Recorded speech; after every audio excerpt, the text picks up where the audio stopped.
നമുക്ക് അബിയുടെയും ജാനകിയുടെയും ഇന്നത്തെ നല്ലൊരു വിശേഷം കേട്ടാലോ. അങ്ങനെ ഇന്നത്തെ വിശേഷത്തിൽ ഹണി റോസും മരിയെ സംസാരിച്ചുകൊണ്ടിരിക്കുന്ന സമയത്ത് ഹണി റോസും മരിയോട് പറഞ്ഞു, അജയനെ എനിക്ക് ബാംഗ്ലൂർക്ക് കൊണ്ടുപോകണം, അവിടെ സെറ്റിലാവണമെന്ന് പറയണം. ഇത് കേട്ടപ്പോൾ മരിയ പറഞ്ഞു, സൈമൺ അച്ചാണോ അതാ പറഞ്ഞേ, അജയ് ഇങ്ങോട്ട് വന്നു കഴിയുമ്പോൾ അജയോട് സംസാരിക്കണം, ഇനിയിപ്പോൾ അത് വെച്ച് താമസിപ്പിച്ച് കൂടാന്ന് പറയണം. അതെ, നിരഞ്ജനെ കാര്യങ്ങളൊക്കെ പറഞ്ഞ് ബോധ്യപ്പെടുത്തുന്ന സമയമായി. ഒരു കാര്യം ചെയ്യുക, നിരഞ്ജനെ നീയും തമ്മിലൊന്ന് കണ്ടുമുട്ട്, എന്നിട്ട് ബാക്കി കാര്യങ്ങളൊക്കെ തീരുമാനിക്കാൻ പറയാണ്. ഇത് കേട്ട് കഴിഞ്ഞപ്പം ഹണി റോസ് പറഞ്ഞു, അതെ എനിക്ക് അവളെ കാണണമെന്ന് പറയാം, അതിനു മുമ്പ് ഒരു കാര്യം ചെയ്യുക, നീ അവളെ ഒന്ന് വിളിച്ച് സംസാരിക്കാനായിട്ട് മരിയ ഹണി റോസിനോട് പറയാണ്. ഈ സമയത്ത് നിരഞ്ജനയുടെ ഫോണിലേക്ക് കോൾ വരികയാണ്. നിരഞ്ജന കോൾ എടുത്തിട്ട്, അതെയോ അവൾ ഈ സിറ്റിയിൽ എത്തിയിട്ടുണ്ടോ എന്നൊക്കെ ചോദിക്കുകയാണ്. അപ്പം നിരഞ്ജനയ്ക്ക് ആരോ ഇൻഫർമേഷൻ കൊടുത്തിട്ടുണ്ട്, ഹണി റോസ് ഈ സിറ്റിയിൽ എത്തിയിട്ടുണ്ടെന്നുള്ള കാര്യമൊക്കെ. പിന്നീട് ചോദിച്ചു, അല്ല അവൾ എത്ര ദിവസം ഉണ്ടാവുമെന്ന് അറിയാമെന്ന് ചോദിക്കുക. അതിനെക്കുറിച്ച് കൃത്യമായിട്ട് അറിയില്ല എന്ന് പറയണം. അങ്ങനെയാണെങ്കിൽ അജയും ഹണി റോസും തമ്മിൽ ഒന്നിക്കുന്ന ദിവസം അല്ലെങ്കിൽ അവർ തമ്മിൽ മീറ്റ് ചെയ്യുന്ന ദിവസം വേണം എനിക്ക് കാണാനായിട്ട്. ആ ഹോട്ടലിൽ ഏത് ദിവസം അവരെത്തുന്നതെന്ന് എന്നോട് പറഞ്ഞാൽ മതി, ബാക്കി കാര്യങ്ങളൊക്കെ ഞാൻ ഏറ്റെന്ന് പറയാണ്. അങ്ങനെ കോള് കട്ട് ചെയ്ത് കഴിഞ്ഞപ്പോഴത്തേനും നിരഞ്ജന മനസ്സിലോർത്തു, തൻ്റെ അളകാപുരിയിലെ ദിവസങ്ങൾ എണ്ണപ്പെട്ട് കഴിഞ്ഞു, ഇനിയിപ്പോൾ തനിക്ക് അധിക ദിവസം ഇവിടെ നിൽക്കാൻ പറ്റില്ല എന്നൊരു ചിന്ത മനസ്സിലേക്ക് വരുവാണ്. അങ്ങനെ ഫോൺ വിളിച്ചിട്ട് അങ്ങോട്ട് വെച്ച് കഴിയുമ്പോഴത്തേനുമാണ് അവിടേക്ക് അജയ് കയറി വരുന്നത്. കഥയെ മുട്ടുന്ന ശബ്ദം കിട്ടി കഴിഞ്ഞപ്പോഴത്തേനും നിരഞ്ജന പോയി കഥ തുറക്കുന്നത്. അജയ് കയറി വരുന്നത്. എന്താ അജയ് ഈ സമയത്തെന്ന് ചോദിക്കുക. അജയ് ഒന്ന് ബെഡിലേക്ക് ഇരുന്നു. അതെ ഞാനിന്ന് ഇവിടെ കിടക്കണേന്ന് പറയണേ. ഇത് കേട്ട് കഴിഞ്ഞപ്പോൾ നിരഞ്ജന പറഞ്ഞു, ഇവിടെയോ? ദേ അജയ്, എനിക്ക് നാളെ കോടതി പ്രാക്ടീസുള്ള അറിയാലോ, കോടതി കുറേ കേസ് കാര്യങ്ങളൊക്കെ ഉണ്ട്, എനിക്ക് അതിനുവേണ്ടി പ്രാക്ടീസ് ചെയ്യണം എന്നൊക്കെ പറയണം.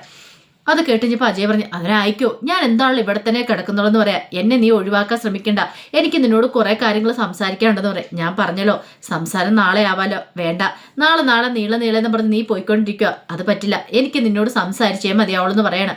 അജയ് മര്യാദയ്ക്ക് ഇപ്പോൾ റൂമിൽ നിന്ന് പോയിക്കോളാൻ പറയണം. പറ്റില്ല എന്ന് പറഞ്ഞില്ലേ, ഞാൻ ഇവിടെ തന്നെ കിടക്കും എന്ന് പറഞ്ഞുകൊണ്ട് അജയ് ഒറ്റക്കാലം നിൽക്കുമ്പോഴത്തേനും നിരഞ്ജനയ്ക്ക് വല്ലാത്തൊരു ടെൻഷൻ. എന്ത് ചെയ്യണം എന്നറിയത്തില്ല. ഇങ്ങനെ പോയിട്ടുണ്ടെങ്കിൽ എന്തായി തീരും, കാരണം അജയ് പോകാനും കൂട്ടാക്കുന്നില്ല. ആ സമയത്താണ് നിരഞ്ജനയുടെ ഫോൺ ബെല്ലടിക്കുന്നത്. നോക്കിക്കഴിഞ്ഞാൽ പരിചയമില്ലാത്ത നമ്പരാ. നിരഞ്ജന കോൾ എടുത്തു. ഹലോ പറഞ്ഞു കഴിഞ്ഞപ്പോൾ തന്നെ മനസ്സിലായോന്ന് ചോദിക്കുകയാണ്. അല്ല നിങ്ങൾ ആരാന്ന് പറഞ്ഞില്ല. ഞാൻ ഹണി റോസ് എന്ന് പറയണം. ഇത് കേട്ട് കഴിഞ്ഞപ്പോഴത്തേനും നിരഞ്ജന ഒരു നിമിഷം ഒന്ന് ഞെട്ടി. പിന്നീട് ഇങ്ങനെ അജയനെ നോക്കിയിട്ട് പറഞ്ഞു, ആ ഹണി റോസോ, ആ മനസ്സിലായി, നിങ്ങൾ ഒരു തവണ ഇവിടെ വന്നിട്ടുണ്ടായിരുന്നില്ലേ, അന്ന് നിങ്ങളെ ഞാൻ പരിചയപ്പെടുകയും ചെയ്താ, ബാംഗ്ലൂരുള്ള ഹണി റോസ് അല്ലേന്ന് ചോദിക്കുകയാണ്. അത് കേട്ടിപ്പോൾ അജയ്ക്ക് എന്ത് ചെയ്യണമെന്ന് അറിയത്തില്ല. അജയ് വല്ലാത്തൊരു വീർപ്പുമുട്ടലിലാണ്. ഈ സമയത്ത് നിരഞ്ജന ചോദിച്ചു, അല്ല നിങ്ങളെന്തിനാ എന്നെ വിളിച്ചെന്ന് ചോദിക്കുകയാണ്.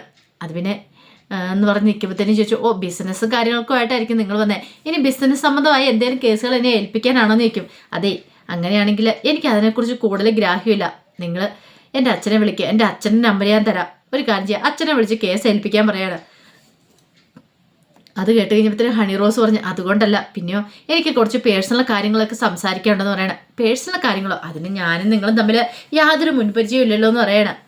അതൊന്നും കുഴപ്പമില്ല, എനിക്ക് നിങ്ങളോട് സംസാരിച്ചാൽ മതിയാവുള്ളൂ പറയണം. ആണോ, അങ്ങനെയാണെങ്കിൽ ഒരു കാര്യം ചെയ്യാം, സ്ഥലവും സമയം തീയതിയൊക്കെ ഞാൻ അറിയിക്കാം, നിങ്ങൾ അങ്ങോട്ടേക്ക് എത്തിയാൽ മതി എന്ന് പറയണം. ഈ സമയത്ത് അജയ് മുറിയിൽ നിന്ന് ഇറങ്ങി പോയിട്ടുണ്ടായിരുന്നു. അജയ്ക്ക് ടെൻഷൻ കയറി. അങ്ങനെ ഹണി റോസ് ഫോൺ വെച്ച് കഴിഞ്ഞപ്പോഴത്തേനും വേണം അജയുടെ കോള് വരുന്നത്. അജയ് വിളിച്ചിട്ട് ചോദിച്ചു, നീ എന്തിനാ ഇപ്പം നിരഞ്ജനെ വിളിച്ചെന്ന് ചോദിക്കണം. എനിക്കറിയായിരുന്നു നീ അവിടെ ഉണ്ടായിരിക്കും എന്നുള്ള കാര്യം, അതറിഞ്ഞുകൊണ്ട് തന്നെ ഈ സമയത്ത് ഞാൻ അവളെ വിളിച്ചതെന്ന് പറയാണ്. ഇത് കേട്ടുകഴിഞ്ഞപ്പം അജയ് പറഞ്ഞു, നീ എന്താ ഹണി ഇങ്ങനെ ഉദ്ദേശിക്കുന്നതെന്ന് ചോദിക്കണം. ഞാൻ പറഞ്ഞല്ലോ എൻ്റെ ഉദ്ദേശം ശുദ്ധമാണ്, ഞാൻ ചില തീരുമാനങ്ങളൊക്കെ എടുത്തു കഴിഞ്ഞു, ഇനി ഞാനും അവളും തമ്മിലായിരിക്കും എന്ന് പറഞ്ഞിട്ട് കോളം കൂടെ കട്ട് ചെയ്യണം. അജയ്ക്ക് ആകെപ്പാടൊരു വിമിഷ്ടമായിപ്പോയി, എന്ത് ചെയ്യണമെന്ന് അറിയത്തില്ലാത്തൊരവസ്ഥ. ഈ സമയത്ത് അബിയും ജാനകിയും പൊന്നും അവരെല്ലാവരും കൂടെ ഹോസ്പിറ്റലിലേക്ക് വന്നിരിക്കുകയാണ് രാധമണിയെ കാണിക്കാനായിട്ട്. അപ്പോൾ അബി എന്ത് ചെയ്തേക്കുവാണ്, ഡോക്ടറെ കാണാനായിട്ട് കയറിയിരിക്കുക. ഈ സമയം പൊന്നു ചോദിച്ചു, അല്ല അച്ഛൻ എന്തേ അമ്മയെന്ന് ചോദിക്കുക. അച്ഛനെ ഡോക്ടറെ കാണാൻ കയറിയിരിക്കുക. അതെന്തിനാ? അമ്മമ്മയ്ക്ക് ഓർമ്മശക്തി തിരികെ കിട്ടണ്ടേ, അമ്മമ്മ സംസാരിക്കണ്ടേ, അമ്മമ്മയുടെ അസുഖം ഭേദമാണ്ടെന്ന് നിൽക്കും. ഓ അതുകൊണ്ടല്ലേ എന്നൊക്കെ ചോദിച്ചിങ്ങനെ ഇരിക്കുകയാണ്. ഈ സമയത്ത് രാധമ്മേനെ എടുത്ത് എന്നിട്ട് പൊന്നു വെച്ചു, അമ്മമ്മ എന്താ സംസാരിക്കാത്തേ? അമ്മമ്മ സംസാരിക്കാത്തതുകൊണ്ടല്ലേ അമ്മമ്മേനെ ഇവിടെ ഹോസ്പിറ്റലിൽ കൊണ്ടുവന്നിരിക്കുന്നത്, അമ്മമ്മ സംസാരിക്കുകയാണെങ്കിൽ ഇവിടെ കൊണ്ട് ഇരുത്തത്തില്ലോ എന്നൊക്കെ ഇങ്ങനെ പൊന്നു പറഞ്ഞുകൊണ്ടിരിക്കുകയാണ്. ഈ സമയത്ത് ജാനി പറഞ്ഞതേ അമ്മമ്മ സംസാരിക്കും, ഇന്ന് കണ്ടോ, ഇന്ന് സംസാരിക്കുന്നവരാ, അങ്ങനെയാണെങ്കിൽ എനിക്ക് ഭയങ്കര സന്തോഷമായി, അമ്മമ്മ എനിക്ക് കഥയൊക്കെ പറഞ്ഞു തരണം കേട്ടോ, എൻ്റെ അമ്മ പറഞ്ഞു വരുന്ന പോലത്തെ കഥകളൊക്കെ പറഞ്ഞു തരണം എന്നൊക്കെ പൊന്നു പറയാണ്. ആ സമയം ഒരു നേഴ്സ് വന്നിട്ട് പറഞ്ഞു, അതെ മേരിക്കുട്ടിയമ്മ രാധാമണി ആൻറ്റിയുടെ അടുത്തിരിക്കുക, തൽക്കാലത്തേക്ക് പൊന്നും ജാനിയും കൂടെ വരാൻ പറയണം. അങ്ങനെ അവരെ അങ്ങോട്ടേക്ക് കൂട്ടിക്കൊണ്ട് പോവാണ്. ഈ സമയത്ത് ഡോക്ടർ അബിയോട് കാര്യങ്ങളൊക്കെ തിരക്കുന്നുണ്ട്. അബി എല്ലാ കാര്യങ്ങളും ഡോക്ടറോട് പറയാണ്. കാരണം ഇതിനു മുമ്പ് രാധാമണിക്ക് എന്താ സംഭവിച്ചതെന്നുള്ള കാര്യങ്ങളൊക്കെ അമ്മയ്ക്കൊരു കുഴപ്പമില്ലായിരുന്നു. അമ്മ പ്രഗ്നൻ്റ് ആയ സമയത്ത് നോർമലായിട്ടായിരുന്നു ഓർഫനേജ് പെരുമാറിക്കൊണ്ടിരുന്നത്. പക്ഷെ ഒരു ദിവസം തമ്പി അമ്മേനെ കാണാനായിട്ട് വന്നു. ആ സമയത്ത് തമ്പിയെ കണ്ടു കഴിഞ്ഞപ്പോഴത്തേനും അമ്മ ഭയങ്കര വയലൻ്റായി. പിന്നീട് ഓടി. അങ്ങനെ സിസ്റ്റേഴ്സ് എല്ലാം കൂടെ പിടിച്ചു നിർത്തുമായിരുന്നു. അതിനുശേഷമാണ് അമ്മ ഇങ്ങനെ ആയിപ്പോയെന്നൊക്കെ പറയണം. പിന്നീട് ഡോക്ടർ ഓരോ ചോദ്യങ്ങളൊക്കെ ചോദിക്കുമ്പോഴത്തേനും വ്യക്തമായിട്ട് തന്നെ അബിയന് ഉത്തരം കൊടുക്കുന്നുണ്ട്. അതിനുശേഷമാണ് അബിയ ഫോട്ടോ എടുത്തിട്ട് കാണിക്കുന്നത്. തമ്പിയുടെ ഫോട്ടോ. ഇതാണ് തമ്പിയുടെ പഴയ ചിത്രം എന്ന് പറയാം. അല്ല, ഇത് തമ്പിയുടെ പഴയ ചിത്രമെന്ന് നിങ്ങൾക്ക് ഉറപ്പുണ്ടോ എന്ന് ചോദിക്കണം. അതെ, 25 വർഷം മുമ്പുള്ള തമ്പി ഇങ്ങനെയായിരുന്നു ഇരുന്നത്. കാരണം രേഖാചിത്രമൊക്കെ വരച്ചു കൊടുക്കുന്ന ഒരാളെ കൊണ്ടാണ് ഞാനിത് വരപ്പിച്ചത്. ഒരു പോലീസുകാരെയൊക്കെ സഹായിക്കുന്നതാണ്, ഒരു ക്രിമിനലിനെയൊക്കെ പിടിക്കാൻ വേണ്ടിയിട്ട്. അപ്പം അങ്ങനെയുള്ള ആളെ കൊണ്ടാണ് ഞാനിത് വരപ്പിച്ചതെന്ന് പറയാം. ഇത് കേട്ടപ്പോൾ ഡോക്ടർ ചോദിച്ചു, ഇത് തമ്പി തന്നെയാണെന്ന് ഉറപ്പുണ്ടല്ലോ അല്ലേന്ന് ചോദിക്കണം. ഇത് വേറൊരാൾ വഴി തമ്പിയുടെ ഈ ചിത്രം കാണിച്ചിട്ടുണ്ടായിരുന്നു. അയാൾ തൻ്റെ ചെറുപ്പകാലത്തെ ചിത്രമുള്ളെന്ന് പറയുകയും ചെയ്യുമെന്ന് പറയാം. അങ്ങനെയാണ് കൊള്ളാം, നല്ലതായിട്ടുണ്ട്, ഇത് വെച്ച് നമുക്കൊരു പരീക്ഷണം കൂടെ നടത്തി നോക്കാമെന്ന് പറയണം. ആ ഫോട്ടോ കണ്ടു കഴിഞ്ഞപ്പോഴത്തേനും ഡോക്ടർക്കും ഒരു വിശ്വാസമൊക്കെ വന്നു. രാധാമണിയുടെ മനസ്സിനെ ചില പിടിച്ചു കൊടുക്കാനായിട്ട് ഈ ഫോട്ടോ കൊണ്ട് സാധിക്കുമെന്നൊരു ചിന്ത വന്നിട്ടുണ്ടായിരുന്നു. അങ്ങനെ അവരങ്ങനെ സംസാരിച്ചുകൊണ്ടിരിക്കുന്ന സമയത്താണ് ജാനകിയും പൊന്നും കൂടെ അങ്ങോട്ടേക്ക് വരുന്നത്. പിന്നീട് പൊന്നുവിനെ വിളിച്ചെടുത്തി കാര്യങ്ങളൊക്കെ പറയണം. പൊന്നു പറഞ്ഞൊക്കെ ഓർമ്മയുണ്ടല്ലോ, ഇതേ ഞങ്ങൾ പറയുന്ന പോലെയൊക്കെ ചെയ്യണമെന്ന് പറയണം. പൊന്നിൻ്റെ ചെവിയിലേക്ക് ഒരു ഇയർഫോൺ വെച്ച് കൊടുത്തു. ഈ ഇയർഫോണിൽ കൂടെ പൊന്നിന് വേണ്ട നിർദ്ദേശങ്ങളൊക്കെ തരുമെന്ന് പറയാം. എനിക്കറിയാം, ഇതുപോലത്തെ ഇയർഫോണേ ചെറിയച്ഛനുണ്ട്. ചെറിയച്ഛൻ കയ്യിൽ നിന്ന് മേടിച്ച പാട്ടൊക്കെ ഇടയ്ക്ക് കേൾക്കാനുണ്ട്. ഫോണ് സംസാരിച്ചിട്ടുണ്ടെന്നൊക്കെ പറയണം. ചെറിയച്ഛൻ എപ്പോഴും ഇത് വെച്ചുകൊണ്ട് നടക്കുന്ന കാണാം എന്നൊക്കെ പറയണം. അപ്പം കാര്യങ്ങളൊക്കെ പൊന്നിന് അറിയാലോ എന്നൊക്കെ ഇങ്ങനെ ഡോക്ടറും പറയണം. ആ സമയത്ത് നകുലിനും നകുലിൻ്റെ ഫ്രണ്ടും കൂടെ അങ്ങോട്ട് വരുന്നേ.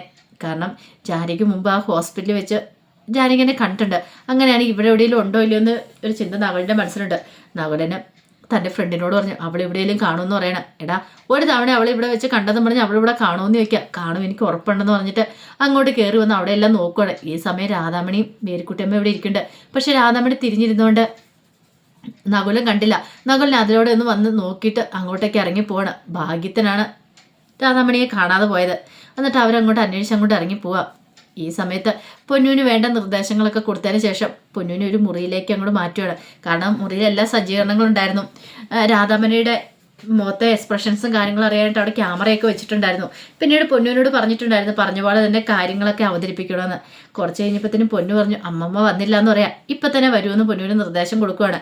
അങ്ങനെ ഇത്തിരി സമയം കഴിഞ്ഞപ്പോഴത്തേനും രാധാമണി അങ്ങോട്ടേക്ക് വരുവാണ്. അങ്ങനെ രാധാമണി വന്നിരുന്ന് കഴിഞ്ഞപ്പോഴത്തേനും പൊന്നു ചോദിച്ചു, അമ്മമ്മ ഇത് എവിടെയായിരുന്നു? അമ്മമ്മനെ എത്ര സമയമായി നോക്കിയിരിക്കുന്നു എന്നൊക്കെ പറയണം. അമ്മമ്മ എന്നോട് എന്തെങ്കിലും ഒന്ന് സംസാരിക്കാം അമ്മമ്മ. അമ്മമ്മ എന്താ ഒന്നും മിണ്ടാത്തതെന്ന് ചോദിക്കാം. അതിന് മറുപടിയൊന്നും പറഞ്ഞില്ല രാധാമണി.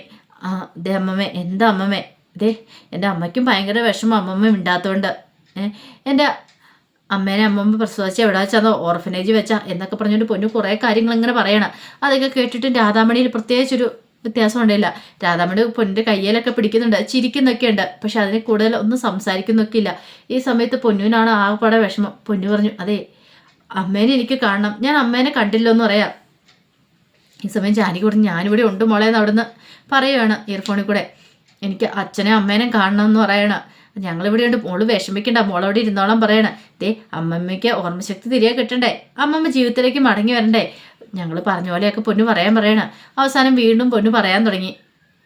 ആ സമയത്ത് രാധാമണി ഇങ്ങനെ വല്ലാത്തൊരവസ്ഥയിലേക്കാണ്. പൊന്നു പറഞ്ഞു, അമ്മമ്മയോട് ഇത്ര സമയം സംസാരിച്ചിട്ടും അമ്മമ്മ എന്നാ ഒന്നും മിണ്ടാത്തെ? എങ്ങനെയാണെങ്കിൽ ഞാനും എൻ്റെ അമ്മമ്മേനെ ഇട്ടിട്ട് പോകട്ടോ. ദേ എൻ്റെ അമ്മയ്ക്ക് നല്ല സങ്കടമുണ്ട് അമ്മമ്മ മിണ്ടാത്തേല്. ഇങ്ങനെയാണ് പിന്നെ ഞങ്ങൾ എന്തിനാ അമ്മമ്മേനെ നോക്കിക്കൊണ്ടിരിക്കണേ? ഞങ്ങൾ പോകുക, അമ്മമ്മ ഇവിടെ തന്നെ കഴിയേണ്ടതായിട്ട് വരുമെന്ന് പറയണം. അങ്ങനെയൊക്കെ പറഞ്ഞിട്ടും രാധാമണി ഒന്നും മിണ്ടായിരിക്കുന്ന കണ്ടതിനും ജാനിക്ക് നല്ല സങ്കടമായിപ്പോയി. ഇനി എന്ത് ചെയ്യണം എന്നൊരവസ്ഥ, ഒരു ചിന്ത മനസ്സിലേക്ക് വരുവാണ്. ഇനി അമ്മേനെ ജീവിതത്തിലേക്ക് തിരികെ കൊണ്ടുവരണം. ഇത്രയും പറഞ്ഞിട്ട് പോലും അമ്മയിലൊരു മാറ്റം ഉണ്ടായിട്ടില്ലോ എന്നൊരു ചിന്ത മനസ്സിലേക്ക് വരുവാണ്.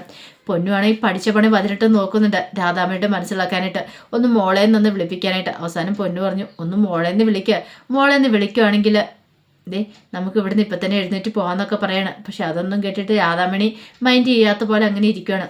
അപ്പോൾ അതിൻ്റെ വിശേഷങ്ങളൊക്കെയാണ് കണ്ടത്. ഇതിൻ്റെ ബാക്കി വിശേഷങ്ങളുമായിട്ട് വൈകുന്നേരത്തെ പ്രൊമോയി വരാട്ടോ. ഒരിക്കൽ കൂടി എല്ലാവർക്കും ശുഭദിനം നേർന്നുകൊണ്ട് നിർത്തുന്നു. നന്ദി.